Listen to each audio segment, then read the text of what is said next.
Hey guys, Kevin here in Japan, and you know what? A few months ago I made a video talking about how Japan cannot save your life. If you live a complicated life with a lot of issues and problems, just coming to Japan, the place where I'm living right now, won't necessarily make it better.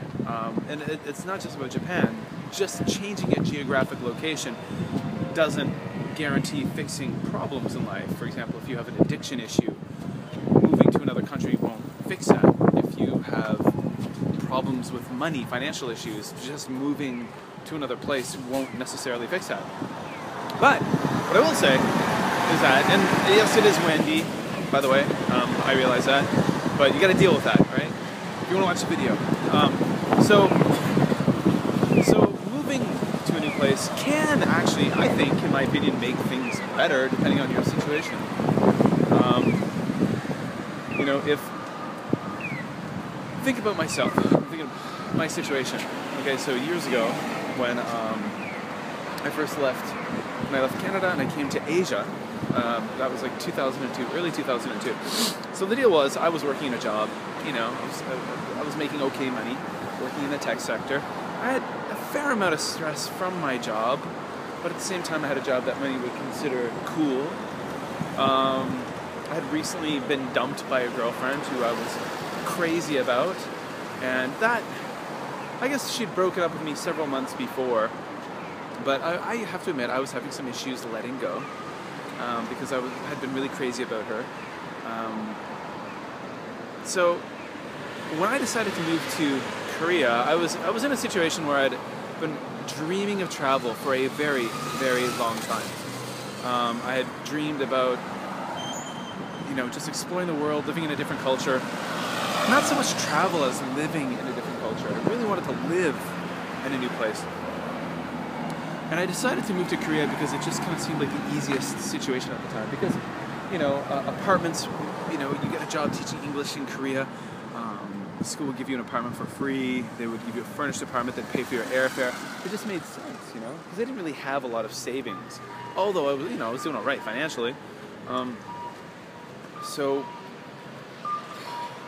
I went from kind of living this kind of mildly, well, maybe a little more than mildly, but not nasty, stressed out life in Canada, to, you know, and daydreaming about living in another country.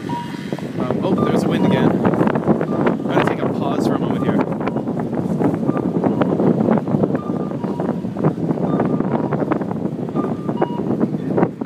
Windy.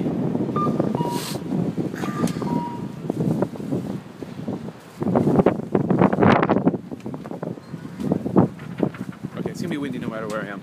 So basically what happened is, you know, I was in a stressed out situation, daydreaming about living abroad, spending my evenings watching the Lonely Planet travel TV show with my roommates, and I moved abroad. Quickly, I made the decision. I moved abroad, and to be honest, when I moved abroad, I met some wonderful people and had some great times and adventures, and every day was an adventure for me. I was seeing things I'd never seen before, hearing things I'd never heard before, having experiences I'd never had before. It was wonderful, and it kind of reinvigorated my life and made me feel really happy to be alive. And it was so exciting and wonderful. So I suppose, in some ways, packing up and moving far away from home can make life better, depending on your situation. Not always for everybody. I didn't have any serious issues. I didn't, you know, I wasn't really running away from life's problems. But I wanted to get away from the life I had, and it made a big difference. And yeah, so for all of you out there who want to come to Japan, or want to go to Korea, or want to go to Greece, or want to go to Ireland or the UK, or you want to go to America, or wherever it may be, you know, sometimes packing up and moving, just starting fresh in a new place can do wonders. Alright guys, Kevin here, just talking about stuff in Japan, about stuff all around the world. Thanks for watching. Check out the links below, and I'll